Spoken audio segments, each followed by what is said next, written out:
महाराष्ट्राला काळिंबा फासणारी घटना चिखला या गावामध्ये घडली।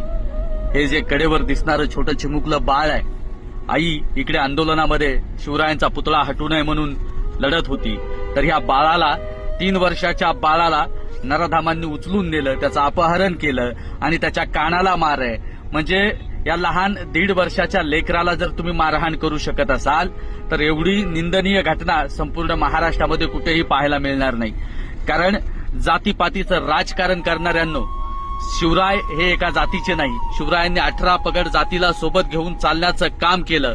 या नेतृत्वाचा पुतळा हटू नये म्हणून मायमाऊल्या रस्त्यावरती आल्या, अनेक मायमाऊल्यांची हातपाय मोडली गेली, पाय सुजवली आणि त्या मायमाऊल्यांचे कपडे फाडण्यापर्यंत सुद्धा तिथे जातीवादी लोकांचं काम त्या ठिकाणी पाहायला मिळालं।